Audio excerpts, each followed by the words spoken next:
오늘 저와 여러분들이 예배하기 위해 모였는데 우리의 예배도 저와 여러분들에게는 또 하나의 저는 기회라고 생각이 되어집니다. 힘들고 지치고 쓰러졌던 나를 말씀을 통해서 다시 일으켜 세워줄 수 있는 최고의 기회. 내가 어떻게 살아가야 되지 방향을 제대로 알지 못한 채 살아가고 있을 때 말씀을 통하여 이번 한 주간은 또 어떻게 살아가야 될지 삶의 방향을 제시해 줄 수 있는 기회.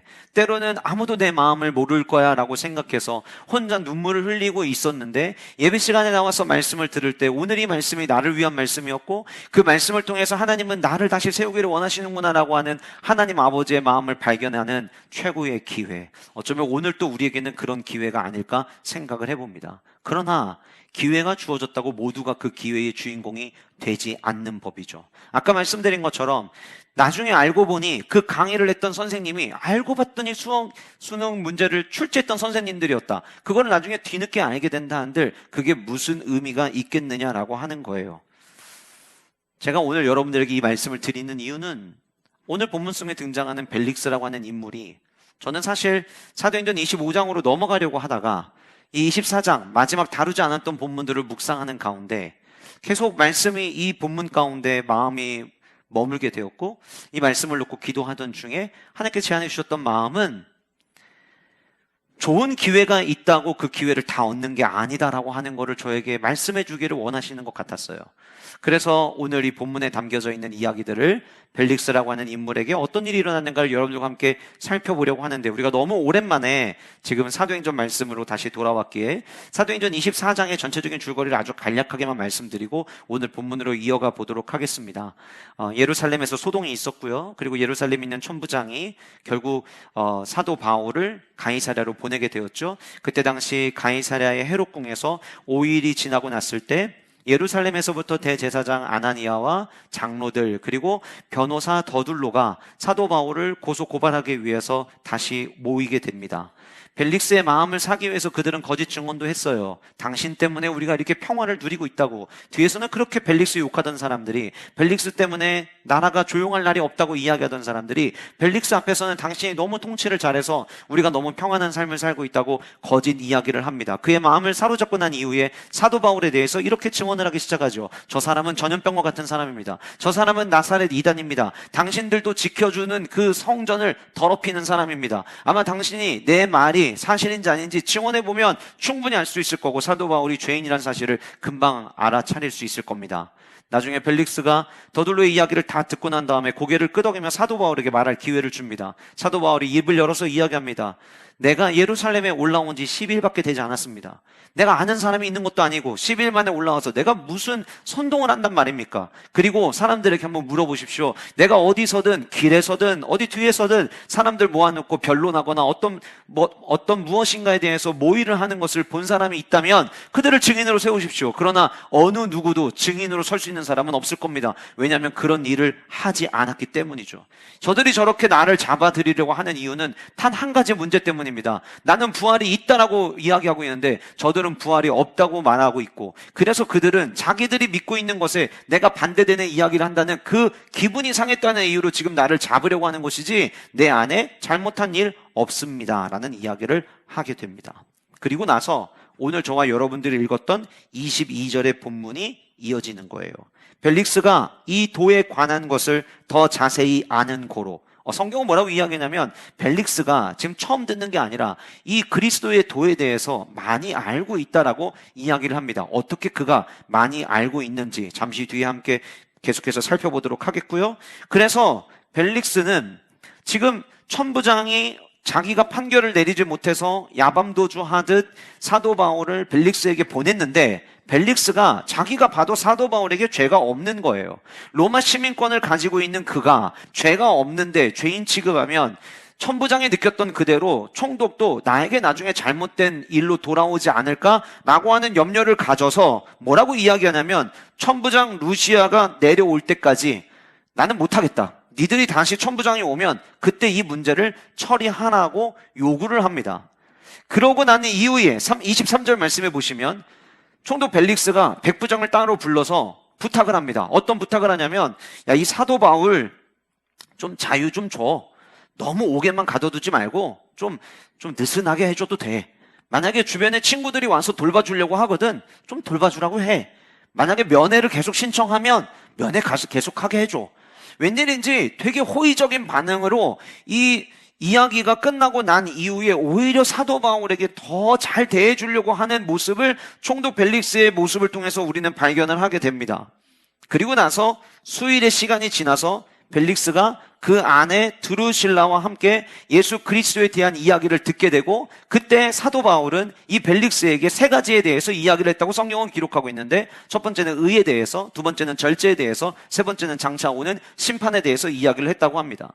그리고 성경은 뭐라고 이야기하냐면 그 이야기를 들을 때에 벨릭스가 두려워하였다라고 25절에 이야기를 하고 있는데요. 이 두려워했다는 단어가 사도행전 안에 총 3번이 쓰입니다. 첫 번째 쓰였던 곳이 어디냐면 고넬료가 기도하던 중에 환상을 통하여 여호와의 사자를 보았을 때 두려웠을 때 등장하는 단어가 이 단어고요. 두 번째 등장하는 것은 사도 바울이 광명의 빛을 만났고 주변에 있는 사람들도 빛을 보았지만 음성은 사도 바울만 듣는 고로 주변에 있는 사람들이 놀랐다라고 이야기할 때 이 단어가 등장을 합니다. 다시 말씀드리면 사도행전에서 사용되어진 이 두려웠다라고 하는 단어는 언제 사용되는 것이냐면 하나님의 압도적인 임재가 있을 때, 전혀 예상하지 못했던 하나님의 역사를 마주했을 때 그때 보여지는 하나님을 향한 경외함에서부터 오는 반응이라고 하는 것이죠. 그렇다고 한다면 저는 오늘 본문에 등장하는 벨릭스가 두려워했다는 것도 저는 마찬가지라고 생각합니다. 사도 바울로부터 말씀을 들었는데 이 말씀이 어디서도 들어본 말씀이 아니에요.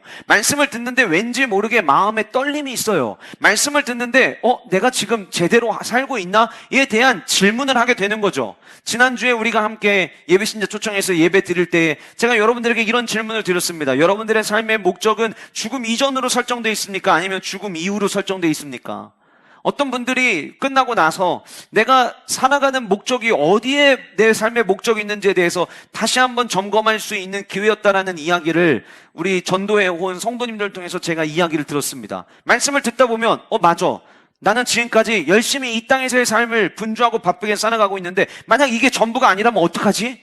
한 번쯤은 생각해 보게 되는 거죠. 울림이 있을 수 있어요. 말씀을 듣다 보면 나에게도 그 변함없는 여기에 사랑이 있나니 그 완전한 사랑, 나도 좀 그 완전한 사랑으로 내 안에 허무함 없이 비어있는 어떤 곰핍하거나 부족함이 없는 완전히 채워진 뭔가의 사랑을 나도 경험해보고 싶다라고 하는 마음을 가질 수도 있어요. 여러분, 이 이야기는 벨릭스에게 나타난 일이지만 사실 어떻게 보면 우리가 예배 드릴 때마다 우리에게도 나타나는 모습일 수 있어요. 말씀을 듣습니다. 그런데 나 이해가 안 되는데 오늘 목사님 말씀하실 때 뭔가 내 마음에 울림이 있었어. 나 이상해 오늘. 왜? 아니 예배를 드렸는데 그 본문 뻔히 아는 본문인데 오늘은 이상하게 처음부터 끝까지 나들으라고 하나님이 말씀하시는 것 같았어. 예배가 끝나고 나가는데 눈시울이 붉어져 있어요. 왜 그래? 몰라. 말씀을 듣는데 그냥 그 마음 깊은 곳에서부터 주님이 너무 뜨거운 눈물을 주셨어. 왜 25장으로 넘어가도 되는데 계속해서 24장의 이 마지막 말씀을 하나님은 묵상하게 하셨을까? 라는 질문을 가지고 이 말씀을 묵상하는 중에 하나님께서 저에게 이런 마음을 주셨어요. 얘야, 강단에서 설교하다 보면 성도들의 반응하는 모습이 보이지? 그럼요, 주님, 보이죠. 어떤 때는 전혀 말씀의 은혜 못 받는 것 같이 보이는 사람이 말씀의 반응을 보이고 마음이 움직이는 것처럼 느껴질 때도 있지? 예, 주님, 그럼요. 예배 끝나고 나가면서 성도들과 인사할 때 이 성도 오늘 뭔가 말씀에 큰 은혜가 있었구나 라고 느껴질 때 있지? 예, 그럴 때 있죠. 그치? 근데 너 거기에 속으면 안 된다. 제가 여러분들에게 질문을 한번 던져볼게요.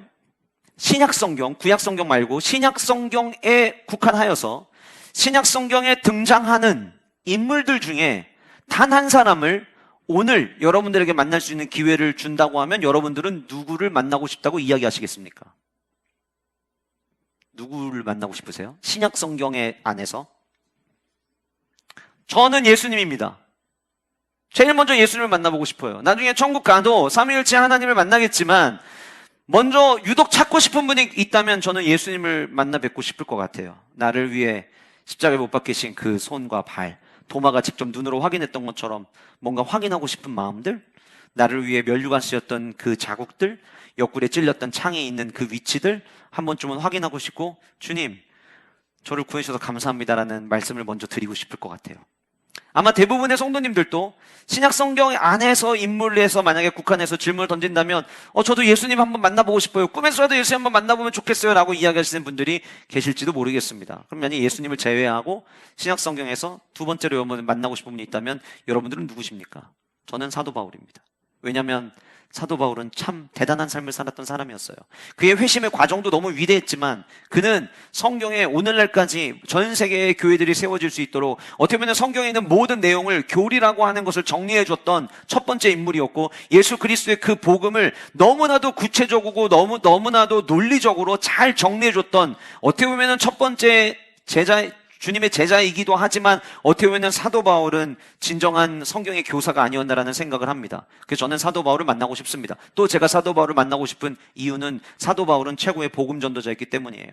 지난주 예배가 끝나고 난 다음에 집에 밤에 들어가서 의자에 앉아서 혼자 의자를 앞뒤로 까딱까딱거리면서 저희 아내에게 그런 질문을 했어요. 내년 전도축제는 어떤 주제로 하면 좋을까? 그리고 그날 전했던 말씀의 내용들을 머릿속에 다시 한번 떠올리면서 생각을 해보니까 나름 아쉬웠던 부분들이 눈에 보이더라고요. 사도 바울 선생님이 만약에 이 똑같은 주제를 가지고 설교하셨더라면 사도 바울 선생님은 어떻게 전하셨을까? 그런 질문을 해보게 되었어요. 이유는 사도 바울은 최고의 복음 전도자였기 때문입니다. 그런데 여러분, 이제 뒤에 살펴보겠지만 벨릭스는 단 한 번 사도 바울의 이야기를 들었던 게 아닙니다. 의와 절제와 다가올 심판에 대해서 들었고 그는 두려움을 느꼈다고 했고, 조금 전 말씀드린 것처럼 사도행전에 등장하는 이 두려움이라고 하는 단어는 하나님의 임재를 통하여 뭔가 떨림과 울림과 깨달음이 있을 때 사용하는 단어였지만, 이후로 2년이라는 시간 동안 벨릭스는 사도 바울을 옥에 가둬놓고 하나님의 말씀에 대해서 더 듣고 싶을 때마다 사도 바울을 초청하여 사도 바울로부터 복음에 대한 이야기를 2년 동안 들어왔습니다. 최고의 복음 전도자로부터 복음에 대해서 직강을 들은 거예요. 그러나 오늘 본문이 끝나고 난 이후에 27절의 말씀이 끝나고 난 이후에 25장에 들어가서 이 벨릭스가 하던 역할을 이어받은 베스도가 벨릭스가 이렇게 했다고 보고받았습니다 라는 이야기할 때만 벨릭스의 이름이 등장할 뿐 그 이후에 벨릭스의 이름은 다시 등장하지 않습니다. 어디에도 벨릭스가 구원받았거나 어디에도 벨릭스가 회심했다는 이야기는 등장하지 않습니다. 울림과 떨림과 깨달음이 없어서가 아니었어요. 그는 울림도 있었고 깨달음도 있었어요. 하나님에 대한 두려운 마음도 가졌어요. 그럼에도 불구하고 2년이라는 시간 동안 최고의 복음 전도자로부터 하나님의 말씀에 대해서, 예수 그리스도의 십자가 도에 대해서 들었지만 그의 삶 가운데는 아무 일도 일어나지 않았다고 한다면, 매 주마다 주일마다 똑같은 시간에 예배하는 장소에 나와서 예배하여도 우리 안에 벨릭스와 같은 모습이 있다면 2년이 지나고 5년이 지나고 10년이 지나고 20년이 지나도 아무 일도 일어나지 않을 수 있다고 생각합니다. 그래서 주님께서 제게 계속해서 말씀하시는 거예요. 너 착각하지 마. 제가 오늘 예배를 준비하면서 기도했던 기도 제목은 단 하나였습니다. 하나님, 오늘 말씀을 들을 때 우리 영가족들 모두가 불편하게 이 말씀을 듣지 않게 하여 주옵소서. 어쩌면 오늘 이 말씀이 처음부터 끝까지 다 내 얘기처럼 들리신다면 하나님이 여러분들을 살리기 위해서 여러분들에게 구명조끼를 던지신 예배인 것이에요. 저는 우리 교회가 출석 인원이 많아지는 교회 되기를 원치 않습니다. 우리 교회가 구원받는 자가 많아지는 교회 되기를 원합니다.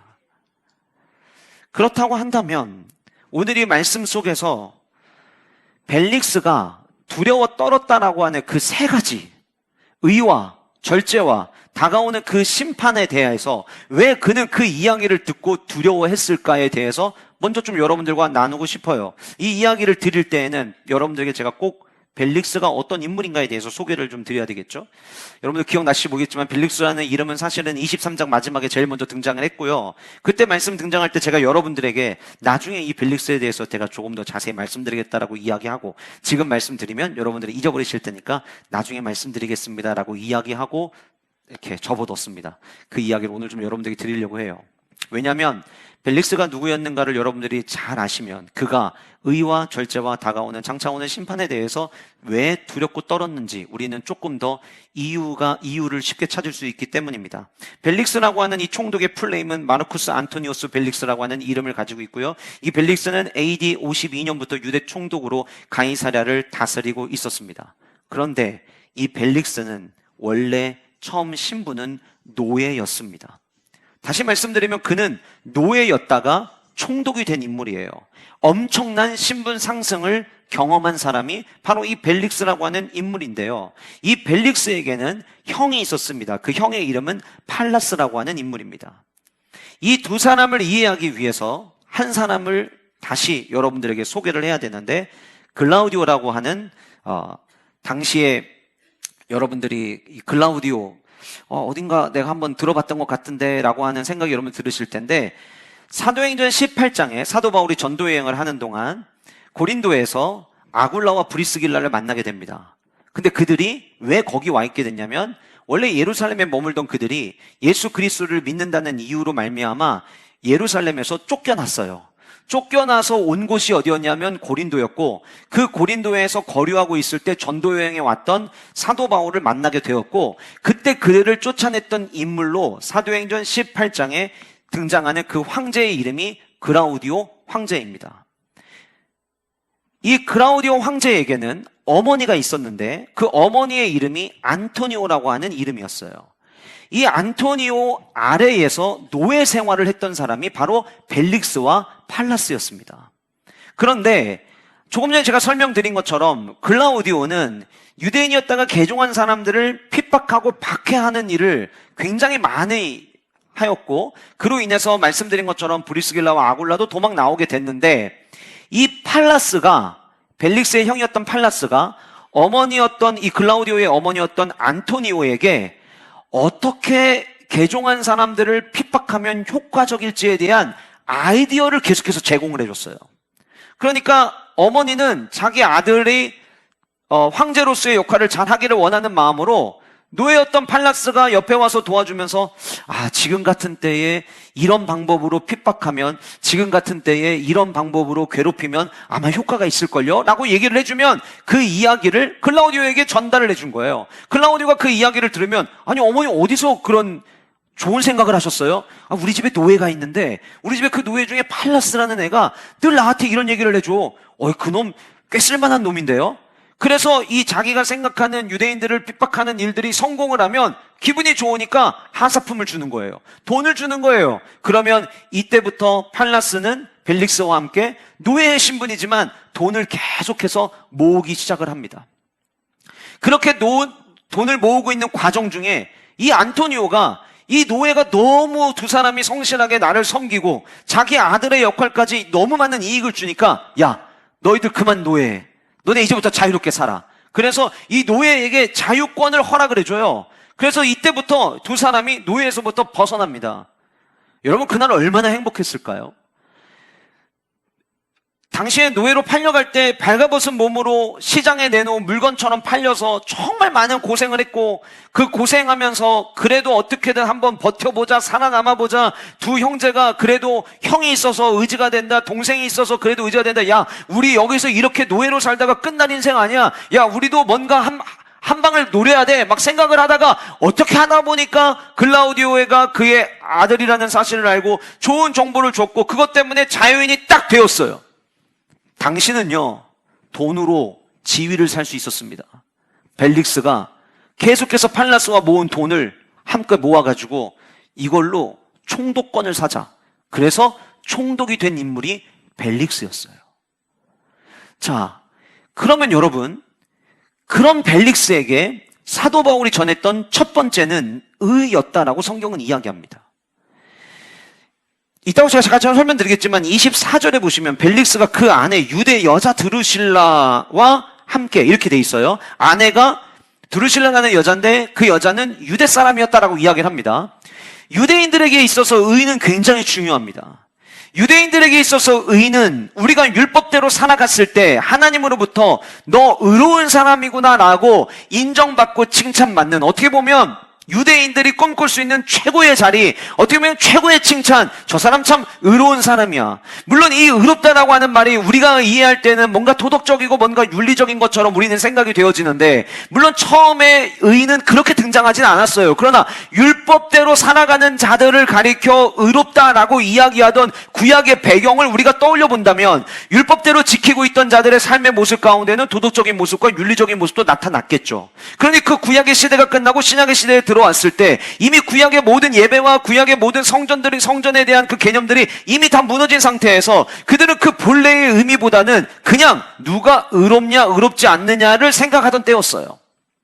게다가 아까 말씀드린 것처럼 아내가 유대 사람이었기 때문에 이 유대인으로 같이 내 신분을 바꿔서 살아간다라고 이야기할 때 가장 최고의 가치는 하나님의 백성으로서의 의롭다함을 없는 바로 이 의라고 한다면, 오늘 본문에 등장하는 벨릭스가 유대 사람을 아내로 맞이하는 이 과정 속에서 어쩌면 그는 나도 노예였지만 이제는 사람들에게 저 총독은 참 의로운 사람이야 라고 하는 인정받고 싶은 마음이 그에게 있었을 거예요.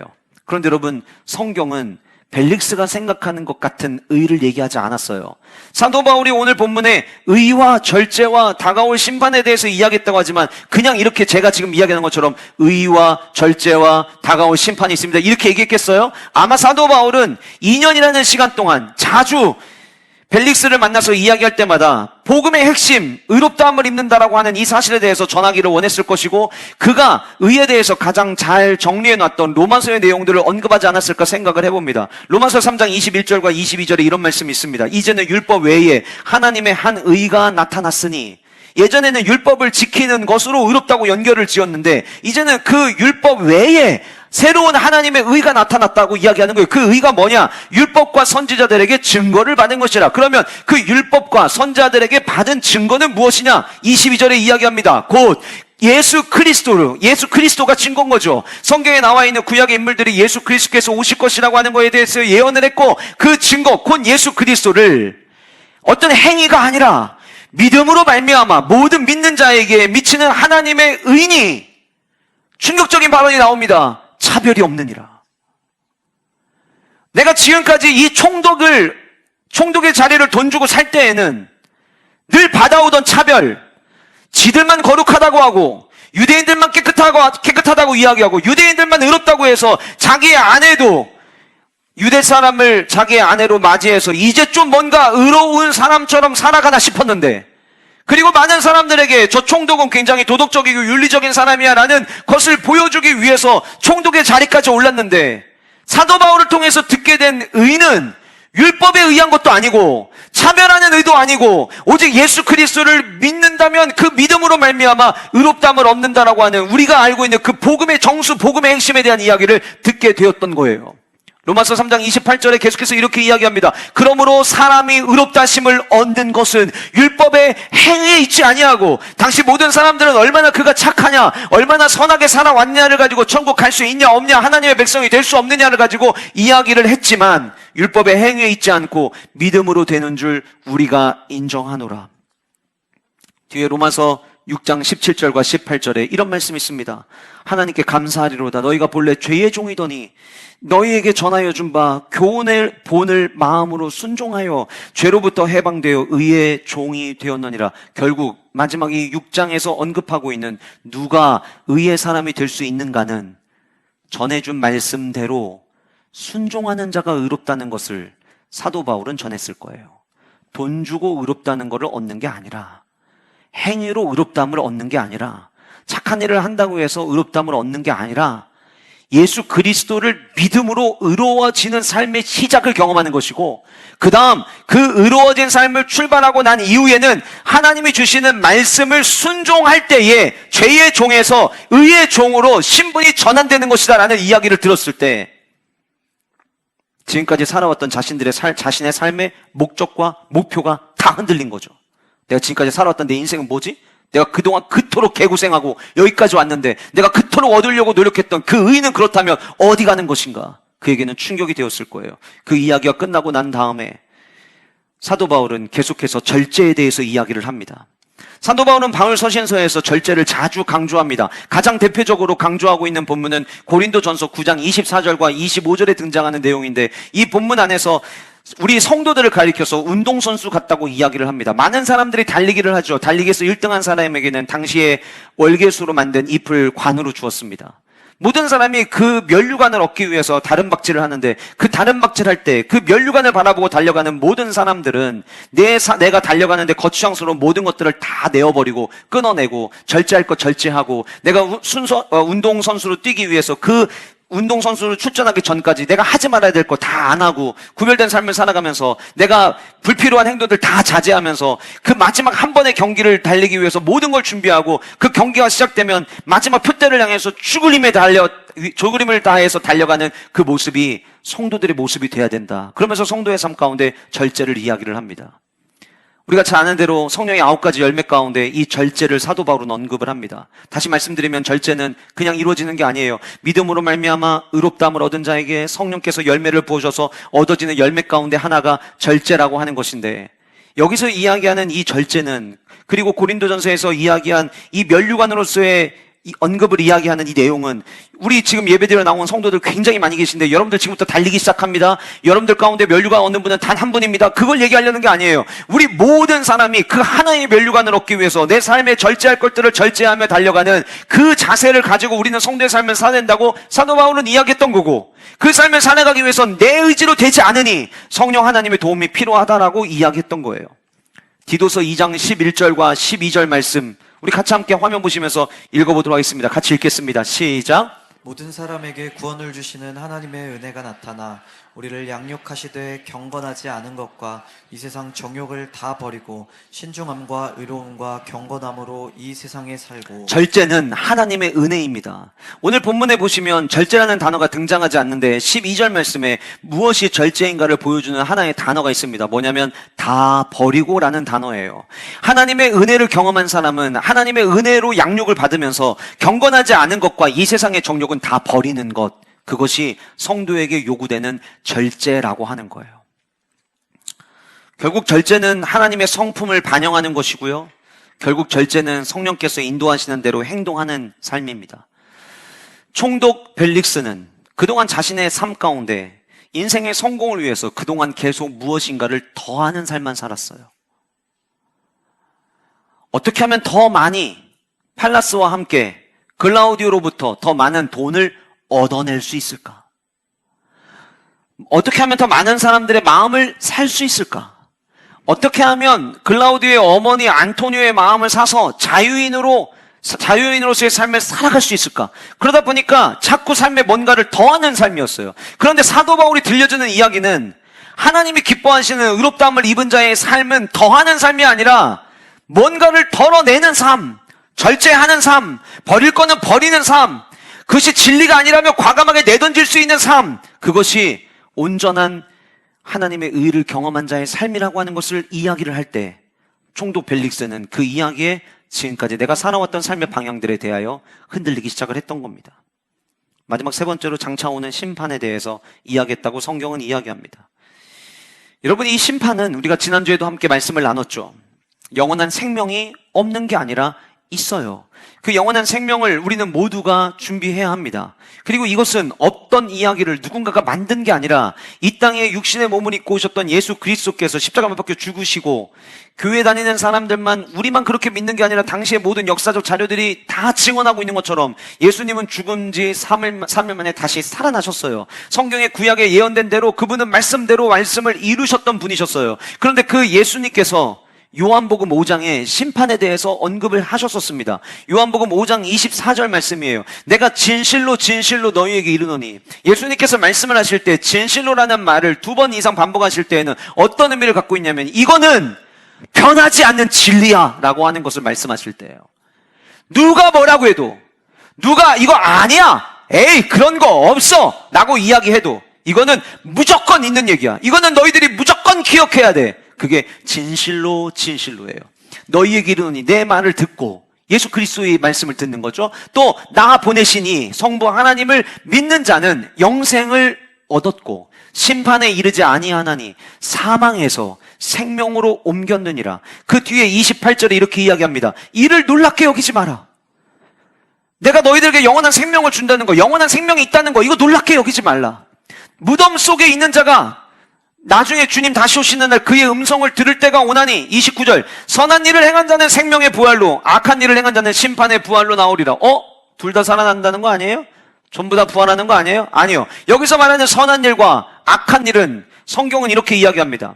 성경은 하나님을 하나님으로 인정하지 않는 죄를 가장 큰 죄라고 이야기합니다. 여기서 말하는 선은 하나님을 하나님으로 인정하는 것이고, 여기서 말하는 악은 하나님을 하나님으로 인정하지 않는 겁니다. 하나님을 인정한 자들은 나중에 생명의 부활로, 심판대를 지나고 나서 생명의 부활로 맞이하겠지만, 악한 일을 행하는 사람, 하나님 없어, 말도 안 돼, 28절에 얘기하는 것처럼 이를 놀랍게 여기면서 없다고 부정하는 사람들, 그러나 그들도 심판의 부활로 나오리라 라고 말씀하셨어요.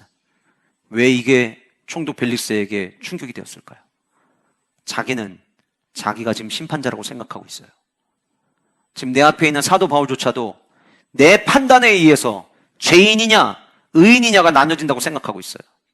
그래서 지금 총독 놀이하고 있는 거예요. 모든 사람들 앞에서 자신의 예전의 신분을 다 숨기고, 노예였다는 지난 과거 다 지워버리고, 나 총독이야, 너희들 내 앞에 다 똑바로 해야 돼, 너희들 내가 뭐라고 판결하냐에 따라서 너희들이 죄인이 될 수 있어, 자기가 지금 심판자라고 생각하고 있어요. 그런데 사도 바울의 음성은 마치 너 심판자 아니야, 진짜 심판자는 예수 그리스도께서 오시는 날 그분 앞에 우리는 모두 서게 될 거야. 근데 더 놀라운 건 뭐냐면, 그 주님이 오시는 날 사도 바울의 이야기를 들으면 지금 죄인의 신분으로 추궁을 받고 있는 사도 바울은 영원한 부활을 맞이하게 될 것 같은데, 사도 바울을 신문하고 있는 나는 영원한 형벌을 위해서 부활할 것밖에 안 되는 거예요. 이 총독의 자리에 오르기 위해서 그동안 그토록 노력을 해서 이제 심판자로서의 삶을 사나 싶었는데, 사도 바울로부터 들었던 그 메시지는 지금 내가 이루었던 모든 것들을 다 부정하고 이 땅에 어느 누구도 심판자가 될 수 없고 유일한 심판자는 오직 예수 그리스도 한 분뿐이시라는 이야기를 들었던 거예요. 그 이야기를 들었을 때 벨릭스의 마음 가운데 두려움이 있었고, 어떤 날은 그 이야기를 들으면서 때로는 믿는 자에게 주시다는 그 의는 과연 무엇일까에 대한 목마름도 있었을 거예요. 어떤 날은 지난날 자기가 노예 때부터 살아왔던 삶들이 주마등처럼 스쳐 지나가면서 지금이라도 늦지 않은 거 아닌가? 지금이라도 정말 행복한 삶, 의미 있는 삶을 향해서 내가 가장 중요한 것을 선택해야 되는 것은 아닐까라는 생각도 들었는지도 몰라요. 그러기를 2년이라는 시간 동안 시간을 보내게 됩니다. 27절, 이태가 지난 후라고 이야기를 하고 있는데 2년의 시간이 지난 거예요. 2년 동안 늘 궁금할 때마다 불렀어요. 그리고 뒤에 살펴보겠지만 그의 아내를 통하여서 사도 바울을 자주 초청해서 사도 바울로부터 말씀을 들었어요. 중간에 울림이 없었던 것도 아니고요, 뭔가 깨닫게 하시는 것 같은 느낌을 받지 않았던 것도 아니었어요. 우리가 사도행전에서 쓰는 하나님의 임재를 경험할 때 등장하는 그 단어를 사용할 만큼 뭔가 벨릭스가 느끼는 것까지 있었어요. 그런데 여러분, 그 벨릭스는 끝내 예수 그리스도를 나의 구원자로 영접하지는 않습니다. 못했습니다. 왜일까요? 도대체 그 2년이라는 시간이 어떤 시간이었기에 벨릭스는 최고의 복음 전도자를 자기 옆에 모셔두고도 그 예수 그리스도의 복음을 받아들이지 못했을까요?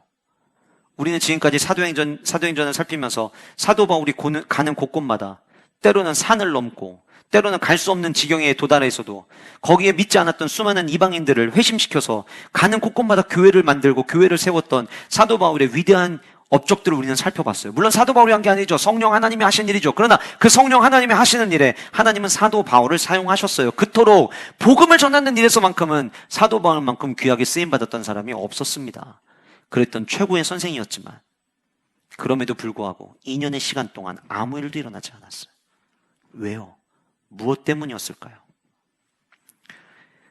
벨릭스에게 있어서 2년의 시간은 첫 번째로 타인의 만족을 위해 말씀을 듣는 시간이었기 때문이었어요. 타인의 만족을 위해 말씀을 듣는 시간이었다. 앞에서 벨릭스가 어떤 인물인지 살펴봤다면 이제는 그의 아내 두루실라가 어떤 인물인가에 대해서 한번 좀 같이 살펴보기를 원하는데요. 24절 말씀해 보시면 그 아내 두루실라 어떤 여자냐? 유대 여자다라고 이야기를 합니다. 그리고 그 유대 여자 드루실라와 함께 와서 바울을 불러 그리스도 예수 믿는 도를 들었다. 자, 유대 여자였으면 구약의 메시지, 구약의 예언들에 대해서도 어쩌면 벨릭스보다 더 많은 정보들을 가지고 있었으리라 생각이 되어집니다. 그리고 그 정보들을 어쩌면은 총독 벨릭스에게 이야기했을 거예요. 왜 이야기했을 것이다라고 가정하냐면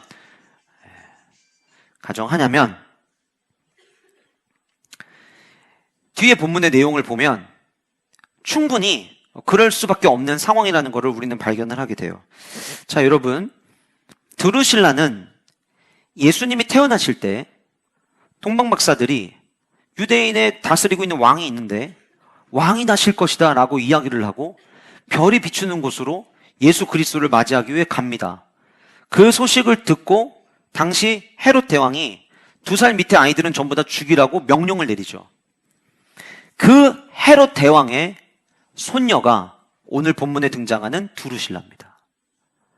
그러면 이 두루실라는 예수님의 탄생 때부터, 물론 그때 두루실라가 존재하지 않았다 할지라도 그 가문이니까, 그 혈통이니까 예수님이라는 존재가 우리 이 황제의 가문을 위협하는 인물일 거라는 것도 알고 있었을 것이고, 아직 그 아내도 회심은 하지 않은 거죠. 그런 상황에서 모든 게 궁금했을 거예요. 그러던 중에 그 예수 그리스도의 도를 쫓는 사도 바울을 만나게 된 것입니다.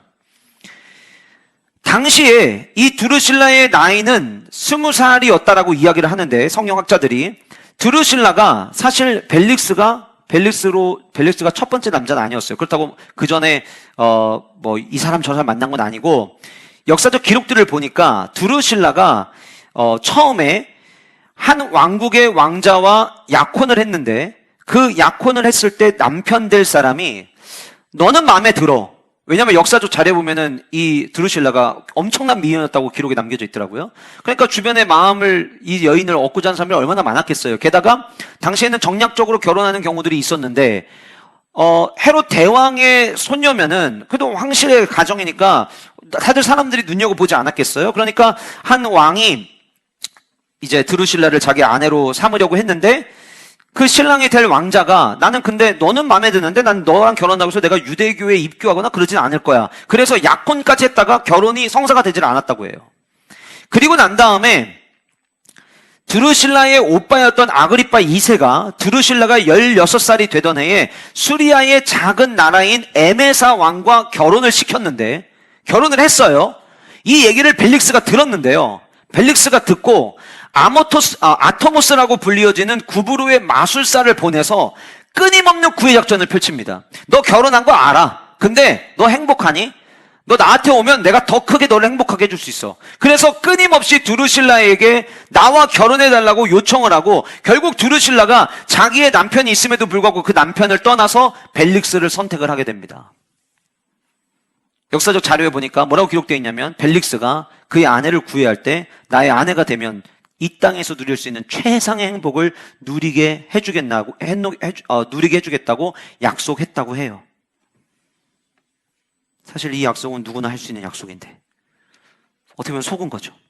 어쨌든 결혼 생활을 하던 그가 뭔가 재미도 없고 행복하지 않던 찰나에 벨릭스가 가이사랴 헤롯궁이 있는 곳에 총독으로 일하고 있다는 소식을 듣고, 그 사람이 나의 아내가 되어준다면 내가 최고의 행복을 주겠다는 그 이야기를 듣고 결국 벨릭스의 아내가 됩니다. 오늘 저와 여러분들이 읽은 이 24절, 우리는 이 이제 정리된 성경책을 우리는 보고 있지만, 당시에 하클리아 시리아어 사본 난해주에 이 24절이 이렇게 기록이 되어 있었어요. 그 아내가, 벨릭스의 아내를 얘기하는 거죠. 그 아내가 바울을 불러다가 그가 하는 말을 듣고 싶다고 요청을 해서, 요청할 때마다 드루실라를 만족하기 위하여 바울을 불러냈다. 이렇게 기록되어 있어요. 그러면 여러분, 벨릭스는 자주 사도 바울을 불러낸 건 맞아요. 근데 왜 불러낸 거냐면 자기 아내 비유 맞춰주려고. 여전히 그의 가문은 황제 가문이에요. 내가 뭐 좋지 않게 해서 자기에게 덕될 게 하나도 없어요. 다시 말씀드릴게요. 노예에서 총독까지 된 사람이에요. 이 자리를 놓치고 싶지 않다는 강한 욕망이 그에게는 있었으리라 저는 생각이 되어집니다. 그런 가운데 아내가 유대 사람이에요. 도대체 우리 할아버지가 그토록 죽이려고 했던 그 예수 그리스도가 누구기에 오늘날 이 많은 사람들이 이미 예수 그리스도를 믿겠다고 하고 이 사람마저도 그동안 그 가는 곳곳마다 복음을 전했을까? 듣고 싶은 거예요. 궁금한 거예요. 그래서 남편에게 이야기합니다. 근데 그때 얘기 들은 거 나 좀 더 듣고 싶은데 불러줘? 불러줘. 다시 불러옵니다. 얘기를 듣습니다. 그 삶이 2년 동안 반복이 됐던 거예요. 여러분, 우리가 지난주에 예비신자 초청하는 날을 가졌는데요.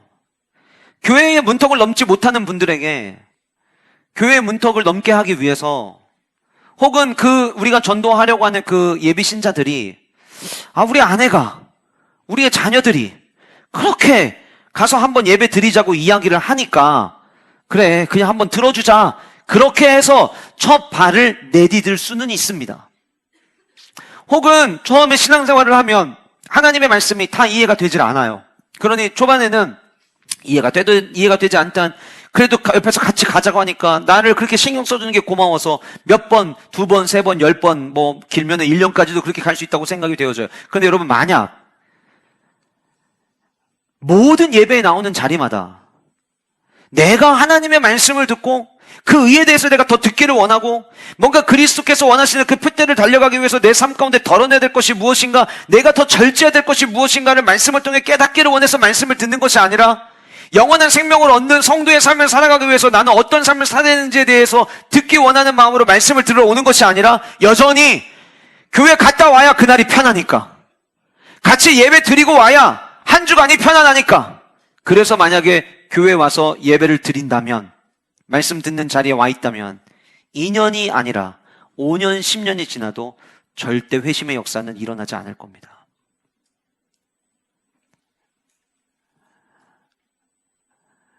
자녀들과 함께 신앙생활하는 우리 부모님들, 여러분 자녀들 위해서 기도하고 계시죠?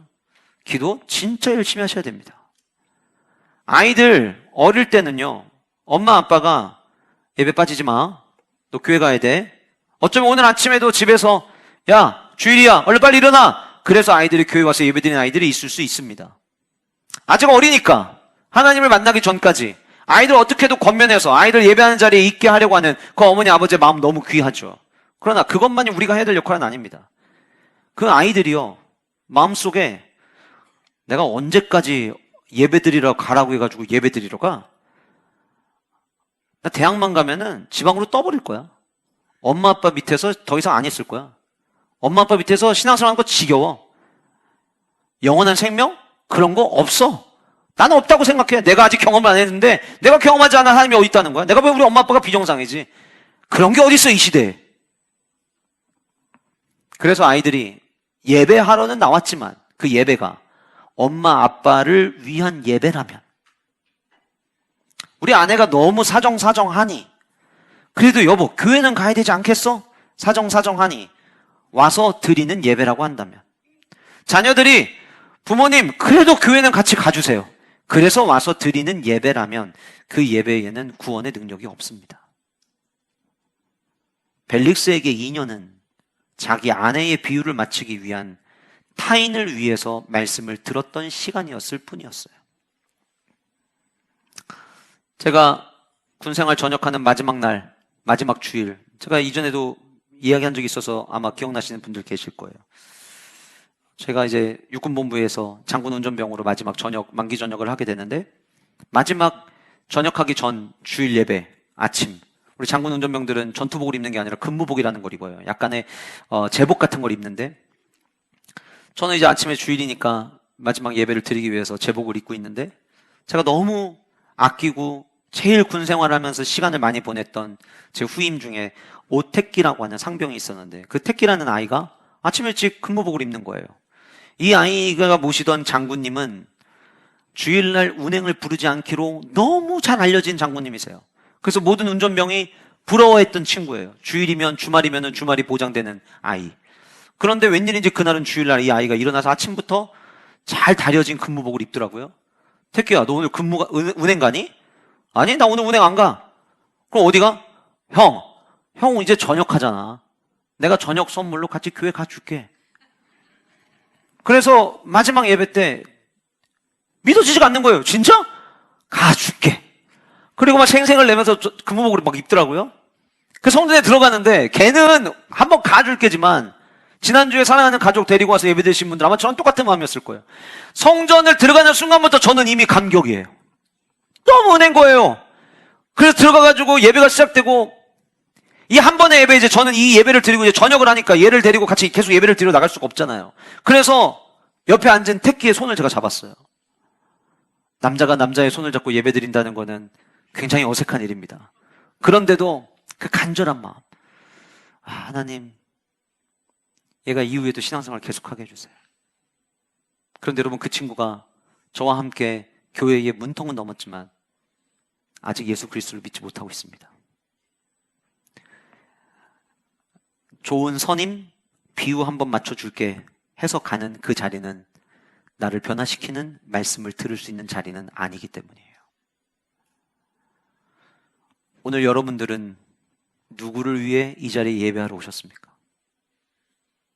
저는 우리 모두가 누구를 위한 예배가 아니라 나의 구원자 되시고 영원한 생명 되신 그 예수 그리스도, 말씀에 육신이 되어 이 땅에 오신 그 주님을 내가 만나고 싶어서 온 여러분들 모두가 되시기를 주님의 이름으로 축복합니다.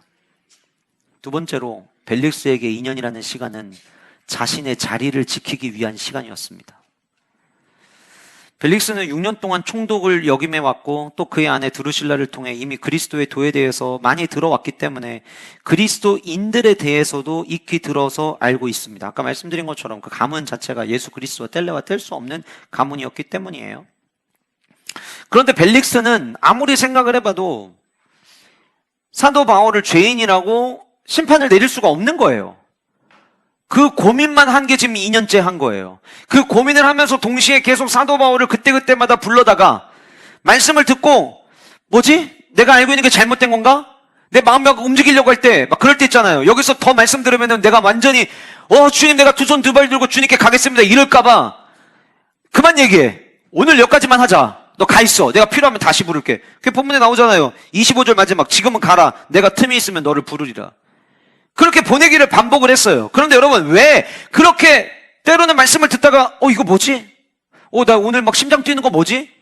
오늘 왜 내가 사도 바울 얘기 듣는데 막 갑자기 막 땀이 나지? 내가 오늘 왜 사도 바울 말씀 듣는데 왜 눈물이 나지? 이거 뭐지? 일단 가 있어. 이따 가 있어. 나중에 더 얘기해.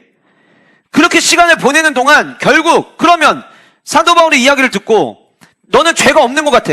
야, 내가 너 죄 없다고 판결 내려줄게. 하면 되잖아요. 근데 안 했어요. 왜 안 했는 줄 아세요? 27절 이렇게 이야기합니다. 이태가 지난 후 2년이 지나고 보르기오 베스토가 벨릭스의 소임을 이어받으니 벨릭스가 이렇게 이야기합니다. 유대인의 마음을 얻고자 하여 바울을 구류하여 두니라. 지금 내가 사느냐 죽느냐의 복음의 문제 앞에서 유대인들의 마음을 놓치고 싶지 않았던 거예요. 내가 어떻게 해서 총독이 되었는데, 내가 노예에서부터 여기까지 올라온 동안 얼마나 힘들었는데, 때로는 어쩌면 옆에서 아내가 두루실라가 여보, 근데 우리 가문도 예수님을 믿으면 좀 말이 안 되는 가문이지만 예수님 믿어야 될 것 같지 않아? 안 돼, 그럴 수 없어. 내가 여기 이 자리에 오기까지 내가 당신이 누군가의 아내가 됐음에도 불구하고 내가 당신을 나의 아내로 삼았던 이유는 나는 더 올라가야 돼. 나는 더 성공해야 돼. 내가 여기까지 오는 동안 얼마나 힘들었는 줄 알아? 내가 이 자리를 예수 그리스도를 믿게 되면 난 모든 걸 다 놔야 돼. 난 그럴 수 없어. 내가 지금까지 이루는 이 자리 난 무조건 지킬 거야. 유대인들의 마음 난 놓칠 수 없어. 아니, 난 유대인의 마음을 더 얻을 거야. 그것 때문에 결국 예수 그리스도를 구주라고 시인하지 못했던 거예요. 내가 지키고 싶은 게 있는 거죠. 종종 신앙생활 하다 보면 마음이 참 안쓰럽게 느껴지는 분들이 계십니다. 누구냐면 성도들의 마음을 얻으려고 노력하시는 분들이에요. 그러지 않아도 여러분들 모두가 다 존귀하신 분들이십니다. 그러지 않아도 예수 그리스도의 보혈로 구원받은 여러분들 모두가 보석 같은 분들이십니다. 굳이 누구의 마음을 얻기 위해 노력하지 않으셔도 돼요. 그런데 벨릭스처럼 사람의 마음을 더 얻으려고 내가 와서 예배는 드리지만 함께 교제는 하지만 내가 이 자리에 있는 이유가 그냥 마음을 얻기 위한 거예요. 우리는 살면서 지키려고 하는 것이 권력과 명예와 자산만 있는 게 아닙니다. 말씀을 들어요. 근데 말씀대로 순종하지 못할 때가 있다면 어쩌면 성경에 있는 복음을 우리는 받아들여야 되는데 내가 복음이 되어서 내가 복음을 믿기 때문에 내가 복음이 되어서 내가 지금까지 이뤄놓은 것들을 놓치고 싶지 않아서 말씀 앞에 반응하지 못할 때가 있지는 않나요? 성도라면 어떤 삶을 살아야 되는지 이미 신앙생활하면서 다 들어서 알고 있지만 내가 그 말씀대로 따라가다 보면 내가 오늘까지 내 위치, 사회적 지위, 명예 이거 얻기 위해서 내가 그동안 노력해왔던 것들을 다 놓칠까 봐 말씀대로 순종하지 못하는 경우들은 있지 않은지 우리는 돌아봐야 합니다. 기독교는 나를 얻으려는 종교가 아닙니다. 기독교는 나를 부인하고 나를 위해 사랑을 쏟아주신 십자가를 붙잡고 살아가는 종교입니다. 기독교는 나를 드러내는 종교가 아닙니다. 기독교는 나는 쇠하여지고 오직 주님만 흥하여지는 것이 목적이 되어야 하는 종교입니다.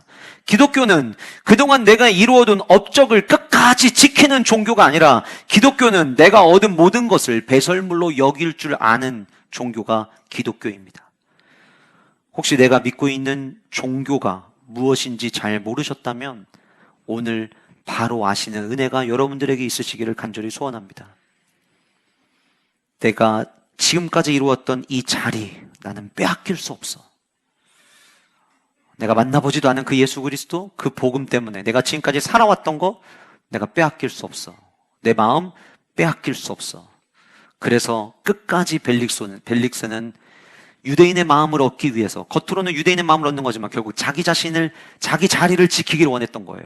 그 자리를 지키려고 했던 그 마음 때문에 최고의 복음 전도자 사도 바울로부터 2년 동안 그리스도의 복음에 대해서 들었음에도 불구하고 아무 일도 일어나지 않았던 거예요. 마지막 세 번째로 지속적으로 자신의 이익을 찾는 시간이었습니다. 자신의 자리를 지키는 것에서 끝나지 않았고요. 사도 바울은 자신의 이익을 찾는데 이 2년이라는 시간을 전부 다 허비했던 거예요. 이미 우리는 벨릭스가 지속적으로 사도 바울을 만났다라는 것을 살펴봤습니다. 그런데 첫 번째 이유는 아까 말씀드린 것처럼 그의 아내 드루실라가 벨릭스의 이야기를 듣기를 원해서 나 더 사도 바울의 이야기를 듣고 싶은데 알았어 불러줄게. 그래서 사도 바울을 계속해서 불렀다면 또 하나의 이유가 등장을 합니다. 더 놀라운 것은 이 이유가 등장을 할 때 이미 지금 벨릭스는 하나님의 말씀을 사도 바울로부터 듣고 두려움과 떨림과 하나님의 임재와 같은 것들을 경험하고 있었다라고 하는 사실이에요. 그런데 오늘 본문의 26절에 이렇게 이야기합니다. 동시에 말씀을 들으면서 두려움도 느끼고 있는 바로 그 동시에 같은 시간에 하나님의 말씀을 들으면서 내가 영원한 생명을 얻기 위해서 이렇게 살면 안 되나 봐라는 생각이 드는 바로 그 동시에 또 바울에게서 돈을 받을까 바라는 고로 더 자주 불러 같이 이야기하더라. 마음에 두려움이 없었던 게 아니에요. 하나님이 살아계시다는 걸 전혀 느끼지 못했던 게 아니에요. 아마 여러분들 중에도 모든 예배에 모든 감격이 없다 할지라도 예배를 들을 때마다 오늘 말씀은 하나님이 나를 위해 들려주시는 말씀이라는 걸 한 번도 느끼지 못한 분은 저는 이 자리에 아무도 안 계시야 생각이 되어집니다. 느꼈어요. 근데 그 같은 시간에 사도 바울을 부를 때마다 혹 사도 바울로부터 돈 받을 수 있을까라는 생각을 가지고 사도 바울을 불렀다고 성경은 이야기하고 있어요. 왜 그랬을까요? 그도 그럴 만한 것이 변호사 더둘로가 사도 바울에 대해서 고소고발을 했을 때 그의 고소고발에 사도 바울이 자기를 스스로 변호하면서 이야기했던 게 뭐냐면 나 예루살렘에 온 이유가 예루살렘에 전달해 줄 구제 헌금 가지고 왔습니다 라고 이야기했거든요. 게다가 예루살렘에서 정결 예식을 행해야 될 한 사람의 정결 예식 비용도 너무 비싼데 다른 사람의 정결 예식 비용까지 이미 다 대줬어요. 그러니 그 이야기를 다 전해 들은 이 벨릭스가 돈 한 푼도 없는 데서 시작해서 모으고 긁어모아갖고 총독까지 돈 주고 샀는데 어쩌면은 여러분 자기가 번 전 재산을 다 총독이라는 지위를 살려고 다 드렸을 거예요. 그럼 이제부터 뭐 해야 돼요? 다시 모아야죠. 다시 모아야죠. 여러분, 어릴 때 아주 가난한 삶을 사셨던 분들은 내가 의도하려고 하지 않아도 뭔가 더 많은 돈을 얻을 수 있는 기회가 주어지면 그 기회를 놓치고 싶어 하지 않아 합니다. 그거는 나쁜 것도 아니고 당연한 모습이에요. 여러분, 하물며 노예로 팔렸던 인물이 어렵게 돈을 벌었어요. 노예는 원래 돈 버는 자리가 아니에요. 그냥 주인이 시키는 대로 해야 되는 건데 어느 날부터 안토니오를 통해서 돈을 주네요. 나중에는 글라우디오가 직접 불러서 어떻게 보면 큰 돈을 줬는지도 모르겠어요. 야, 어머니, 도대체 걔네들 얼굴이나 좀 봅시다. 한번 좀 데리고 와보세요. 데리고 갔더니, 야, 너네들이었어? 네가 팔라스야? 야, 네 아이디어 너무 좋았다. 야, 가만히 있어봐. 내가 너 어떻게 그냥 보내냐? 줬을 거예요. 그랬다가 그 모든 돈을 전부 다 총독권을 사고 다 버렸으니 또 모아야죠. 그런데 들렸던 소문은 사도 바울이 돌아다니면서 성도들이 준 구제헌금을 가지고 와서 예루살렘에 전달하려고 했다더라. 겉으로 보기에는 아무것도 없어 보이는데 어딘가에 얘를 지금 계속해서 만나러 오는 친구들이 있는 걸 보면 어딘가 뒤에 숨겨둔 자금줄이 있는 건 아닐까? 내가 사도 바울에게 더 친절을 베풀면 사도 바울이 너무 고마운 마음에 이렇게 매번 잘해주셔서 감사합니다. 그래서 나에게 좀 뭔가를 주지는 않을까? 이런 생각을 저는 충분히 할 수 있다고 생각을 합니다. 아니, 본문에도 그렇게 나와 있어요. 더 받을까 하여. 끊임없이 나의 이익, 자신의 이익을 찾기 위한 목적으로 사도 바울을 만났으니 사도 바울이 이야기하는 복음의 메시지가 들렸겠습니까? 여러분, 우리 오늘 예배하러 모였습니다. 왜 여러분들 예배하러 모이셨어요? 여러분 중에는 은과 금을 얻기 위해서 오신 분들은 아무도 안 계시라고 생각합니다. 아니, 은과 금을 얻기 위해 오셨다면 사실 성전 미문에 앉아있는 자리가 그 자리겠죠. 예배하러 나오는 자리는 금과 금을 얻기 위해서 나오는 자리가 아니라 나사렛 예수의 이름을 얻기 위해 나오는 자리입니다. 그런데 그 나사렛 예수의 이름을 얻는 게 아니라 계속해서 벨릭스는 은과 금을 얻기를 원했던 것 같아요. 벨릭스만의 이야기일까요? 우리가 얻으려고 하는 것이 꼭 돈만의 이야기일까요? 지난 정규인 수련회 때 물질에 대한 이야기를 했습니다. 돈이 우리에게 만몬이 되어 있다. 절대로 재물과 하나님을 겸하여 섬길 수 없다.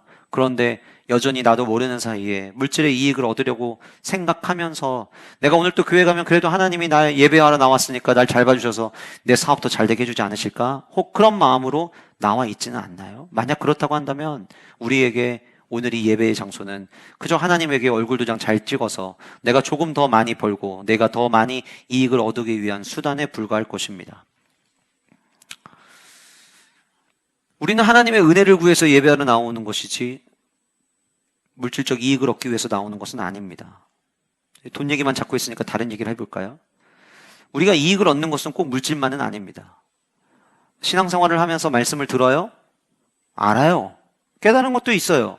말씀대로 순종하지 못하는 경우, 내 이익 때문에 하나님의 말씀에 순종하지 못하는 경우도 저는 굉장히 많다고 생각이 되어집니다. 예를 들어 볼게요. 요한복음에 예수님의 제자들이 등장을 합니다. 요한복음, 사복음서에 등장한 예수님의 제자들은 사도행전 2장의 성령의 체험을 경험하기 전까지 모질이들이었습니다. 예수님이 어떤 분인지 도무지 이해를 못했어요. 예수님이 십자가에 못 박히기 전까지도 예수님 말씀하시는 이야기를 도무지 이해하지 못했던 자들이 예수님의 제자들이었어요. 그런데 되게 재미나게도 요한복음에서 예수님의 제자들은 예수님을 믿었다라고 소개합니다. 그런데 요한복음에 똑같이 바리새인들은 예수님을 믿지 않았다라고 이야기를 합니다. 질문 하나 드려볼게요. 바리새인, 사두개인, 서기관, 율법교사들, 당시 종교 지도자들, 예수님이 오실 거라는 사실을 몰랐던 사람들이었나요? 구약에 예수님 메시아를 보내줄 거라는 사실을 전혀 들어보지 못했던 사람들이었나요? 아니요. 그들은 늘 메시아가 오기를 기다리며 살았던 사람들이었습니다. 그랬던 그들 앞에 하나님의 아들 예수 그리스도가 동정녀를 통하여서 이 땅에 태어나셨습니다. 사람들을 지나다니면서 그 예수님이 사람이 흉내낼 수 없는 위대한 기적들을 행하셨습니다. 죽은 자까지 살리셨다니까요. 그런데도 그들은 예수님을 하나님의 아들로 믿지 않았습니다. 조금 더 정확하게 말씀드려볼까요? 하나님의 아들로 예수 그리스도를 믿지 않은 게 아니라 예수 그리스도를 하나님의 아들로 믿고 싶지 않았던 거였어요. 이유가 왜 그랬냐면 율법학자는 율법학자대로, 바리새인들은 바리새인대로, 사두개인들은 사두개인대로, 특별히 사두개인 같은 경우는 성전세를 받는 사람들인데, 예수 그리스도가 진짜 하나님의 아들로 이 땅에 오신 거면 더 이상 율법을 가르쳐야 될 자신들의 역할도 사라집니다. 사람들로부터 성전세를 받아야 될 일도 사라집니다. 다시 말씀드리면 예수 그리스도가 하나님의 아들이 되는 순간 그들은 밥그릇이 다 뺏기는 상황인 거예요. 왜 예수 그리스도를 믿지 않았는 줄 아세요? 그들에게는 예수님이 진짜 하나님의 아들인가라고 하는 어쩌면 질문조차 하지 않았을 거예요. 왜요? 그들의 마음속에 지금은 예수 그리스도가 하나님의 아들이 되면 안 되었기 때문이었던 거죠. 하나님의 말씀대로 순종해야 되는 거, 언제 어떻게 뭘 순종해야 되는지 알아요. 그런데 지금까지 내가 이뤄온 게 있어요. 여기서 내가 더 많은 이익을 얻으려면 거룩한 삶, 구별된 삶 살아가는 게 나한테 뭔가 마이너스가 될 것 같아요. 지금은 이 말씀이 믿어지지 않는 게 아니라 믿으면 안 되는 시간인 거예요. 어쩌면 우리 자녀들 하나님의 말씀, 도대체 저렇게 우리 전도사님들, 목사님들, 담임 목사님 강단에 설교하면서 예수님의 존재에 대해서, 하나님의 존재에 대해서 이야기를 하는데, 그 예수님을 진짜 살아계신 하나님의 아들로 내가 믿고 예수님을 구원자로 믿는다면, 내가 지금까지 엄마 아빠 때문에 교회를 다녔고 이 이후에 내가 대학교 가면 내 마음대로 모든 걸 다 할 수 있는데 그 기회가 박탈당할까봐 예수 그리스도를 믿지 않으려고 하는 건 아닐까요? 2년이라는 시간, 벨릭스는 자기의 이익이 되는 것을 찾았습니다. 자신의 이익을 얻기 위해서 예배 나오고 자기의 이익을 얻기 위해서 하나님을 따라가는 것처럼 한다면 구원에 이르는 길은 찾을 수 없을 것입니다. 지난주 죽음 이후 심판, 그리고 천국과 지옥, 영원한 형벌이 있다라고 하는 것을 지난주 말씀을 통해 함께 나눴습니다. 믿지 않는 분들을 위한 말씀이었지만 동시에 우리 모두가 구원을 점검해보는 말씀이 되었어야 된다고 저는 생각을 합니다. 신앙생활 한 지 5년이 지나고 10년이 지났는데 가만히 생각해보니까 가정의 평안을 위해서 예배하러 왔던 거였고, 아내의 신신당부 때문에 예배하러 왔던 거였고, 그래도 아이들과 함께 교회 다니는데 예배하는 모습은 보여야 돼서 나오는 예배였다면 우리의 삶에 그 어떤 변화도 가져다 줄 수 없습니다. 사람들 안에서 그래도 저분은 이런 분이지 라는 인식이 있는데 그 인식 빼앗길까봐 목사니까 예배하러 가야지 해서 온다 한들 그 예배가 저에게 무슨 의미가 있겠습니까? 똑같습니다. 내 위치와 내 신분과 내 지위를 지키기 위한 예배는 저와 여러분들에게 보다 더 그리스도를 닮아가는 길로 인도해 주지 못합니다. 말씀의 능력이 없어서가 아닙니다. 그 말씀을 내가 받아들이지 않기 때문이에요. 말씀을 예배하는 자리를 통해서 내가 뭔가 이익을 얻고자 한다면 그 예배조차도 저와 여러분들에게 아무 능력이 없을 겁니다. 말씀을 마무리하겠습니다. 벨릭스는 당시 최고의 전도자를 곁에 두었습니다. 사도 바울로부터 자주 예수 그리스도의 도에 대해서 들었습니다. 그런데 아쉽게도 그가 회심했다는 기록은 없습니다. 말씀과 참 가까이 있었습니다. 최고의 말씀을 전하는 사도 바울을 곁에 두고 그야말로 최고의 복음 강해를 들었을 것입니다. 그렇지만 그는 끝내 역사 뒤로 사라집니다. 말씀을 들을 때 울림이 없었던 것도 아니었고요. 말씀을 들을 때 두렵고 떨리는 마음이 없었던 것도 아니었습니다. 그러나 그거보다 그 2년의 시간이 누군가를 위한 예배였고, 그 2년의 시간이 나의 자리를 지키기 위한 예배였고, 그 2년의 시간이 보다 나은 이익을 얻기 위한 시간이 되었기에 그에게는 아무 일도 일어나지 않았던 것입니다. 저는 우리 모든 영가족들이 누군가에 의해서 예배하는 분들 한 분도 안 계셨으면 좋겠습니다. 우리 교회 다음 세대 자녀들 주님의 이름으로 권면하고 축복합니다. 어머니 아버지가 권면해서 올 수 있습니다. 예배드리러 가자고 권면하는 부모님을 허락하신 거에 대해서 감사하십시오. 그리고 그 예배 드릴 때 부모님 때문에 어쩔 수 없이 드리는 예배가 되지 않기를 원하고, 엄마 아빠가 믿는 그 하나님 나도 한번 믿어보고 싶습니다라는 마음으로 주님을 받아들일 마음으로 예배하는 예배자들 되기를 간절히 소원합니다. 주님을 만나서 우리가 이익을 얻을 수 있는 것은 하나도 없습니다. 말씀 앞에 순수하게 반응할 수 있는 우리 모든 영가족들 모두가 되시기를 간절히 소원합니다.